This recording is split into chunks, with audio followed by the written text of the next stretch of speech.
لله ثم الحمد لله إن الحمد لله نحمده ونستعينه ونستغفره ونعوذ بالله من شرور أنفسنا ومن سيئات أعمالنا من يهده الله فلا مضل له ومن يضلل فلا هادي له نشهد أن لا إله إلا الله وحده لا شريك له ونشهد أن سيدنا وسندنا ومولانا محمدا عبده وحبيبه ورسوله أما بعد فيا عباد الله أوصيكم بتقوى الله وطاعته إن الله مع الذين اتقوا والذين هم محسنون قال الله تعالى في محكم كتابه الكريم بسم الله الرحمن الرحيم إنا أنزلناه في ليلة القدر وما أدراك ما ليلة القدر ليلة القدر خير من 1000 شهر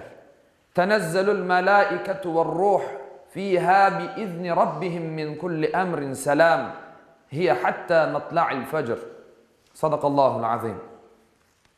Saygılı ve muhterem Müslümanlar, Ramazan ayının sonuna yetiştik ve hakkında çok şeyler öğrendik ve Allah kısmet etse yakında bu yüce ve mukaddes ayga veda edeceğiz. Bunun için bu mübarek ayının son günlerini ve gecelerini özümüz için en büyük faydayla geçirmemiz şarttır. Afsus ki bu gecelerinin emniyetini ve değerini adamların çoğusu anlamaylar ve onlarını gafil bir şekilde yastıklarında geçirirler. Eğer de Allah verecek nimetlerini ve sevaplarını akınen anlap olsaydılar, bu gecelerin bir dakikasını bile yukunen geçirmez ediler. Bu gecenin hiçbir vakit bitmesini istemez ediler. Geçmiş milletler bizlerge göre daha güçlü, daha dülber, daha uzun ediler. Daha çok yaşay ediler. Bir keresi Peygamber Efendimiz Muhammed sallallahu aleyhi ve sellem İsrail oğullarından 4 mübarek adamın yüce Mevlamızga hiç karşı gelmeden 80 yıl devamında ara vermeyip ibadet etkenlerini anlattı. Bunu dinleyen sahabiler şaşırdılar, hayret ettiler ve Allah'ını pek beğendiler. Onlar gibi bu kadar yıl ibadet edip sevap kazanmağı arzu ettiler. Bu esnada Peygamber Efendimiz'e Cebrail geldi ve ona vahiy getirdi. Peygamberimiz sallallahu aleyhi ve sellem dedi, Yüce Allah ümmetine hayret etken şeyden daha hayırlı bir müjde verdi. Ve hutbenin başında okuğanım Kadir suresini okudu. Doğrusu biz onu yani Kur'an'ı Kadir gecesinde indirdik. Sen Kadir gecesinin ne olganını bilesin mi? Kadir gecesi 1000 aydan daha hayırlıdır. Melekler ve ruh yani Cebrail her iş için o gece inerler. O gece tan yeri aydınlanğanına kadar selametliktir.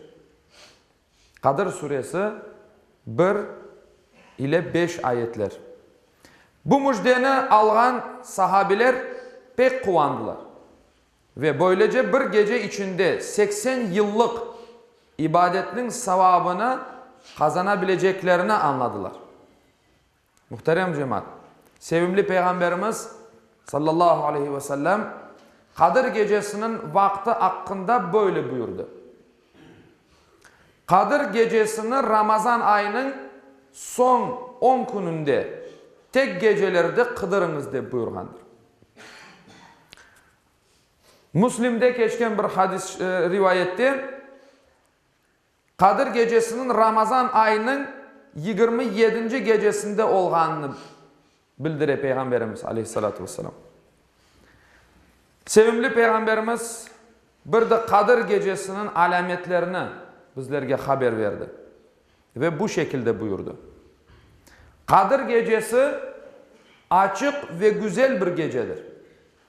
O gecede ne sıcak ne de soğuk olur.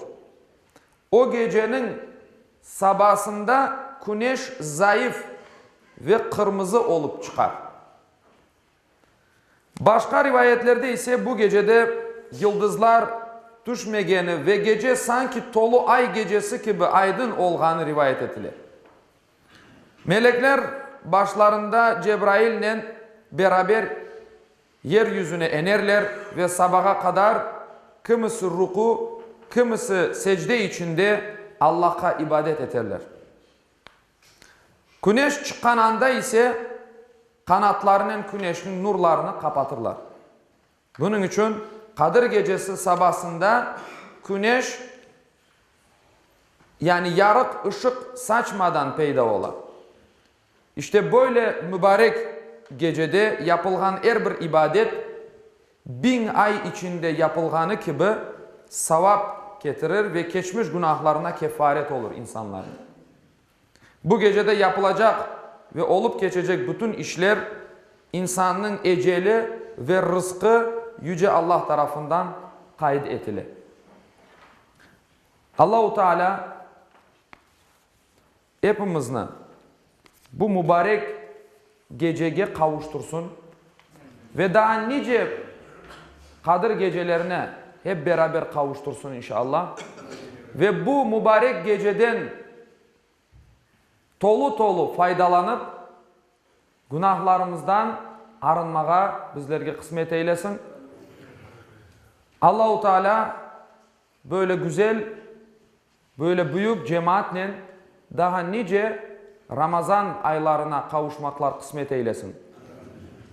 Allah-u Teala bu mübarek aylarını, bu mübarek vakitlerini, bu mübarek saatlerini bütün Müslüman ümmetinin beladan, hastalıklardan, zulümden kurtulmalarına sebepçi eylesin inşallah. Allah-u Teala bu mübarek saatler sebebiyle bizim yüreklerimizni birleştirsin. Ela inna ahsanal kelam ve ablagan nizam kelamullahil melikil azizil allam kema kâle Allahu tebareke ve teâlâ fil kelam ve izâ kuri'el Kur'an festemi'û leh ve ensitu leallekum turhamun. Bismillahirrahmanirrahim. İnned dîne indellâhil islam. Sadakallâhul azîm. Bismillah.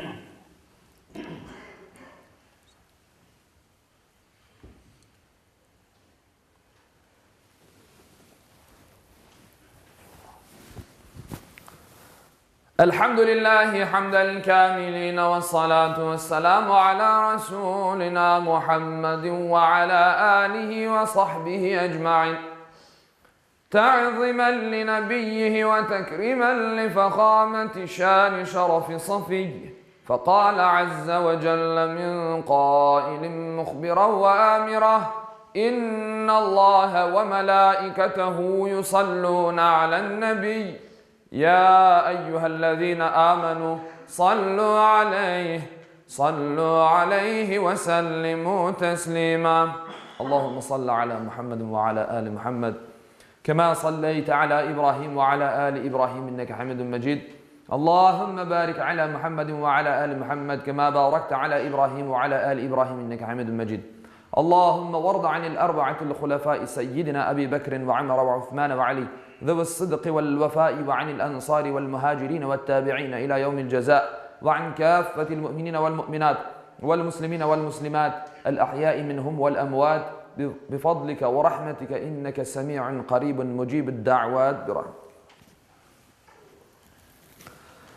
عباد الله إن الله يأمر بالعدل والإحسان وإيتاء ذي القربى وينهى عن الفحشاء والمنكر والبغي يعظكم لعلكم تذكرون ولذكر الله أكبر Vallahu ya'lemu ma tasna'un.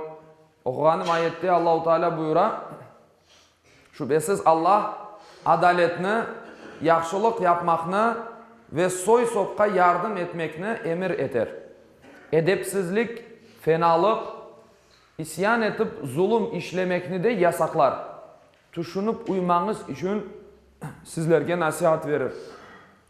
Cumanız hayırlı ve mübarek olsun inşallah. Muhterem cemaat, bir ilanımız olacaktır elbette ki. Gayet tabiidir. İnşallah o günümüzdeki günlerde bayram namazını kılacakmız. Bu ayının 15'inde olacaktır bayram namazı. Bizler ayımızın 16'sında, Mayıs'ın 16'sında başladık ve İyun ayının 15'inde bayram yapamız. Bayram namazının vakti 5:30'dadır. Kırım Müslümanlarının dini idaresinin çıkargan cedveline göre bayram 15'inde kene kaytarıp aytam ve saat 5:30'dadır. Buyurunuz hep birlikte, hep beraber bu kıvançlı saatlerini hep birlikte yaşayır. Allah-u Teala kılacağımız namazlarımızı, tutkan bütün orazalarımızı en güzel bir şekilde dergah izzetinde kabul eylesin. Sağ olasın.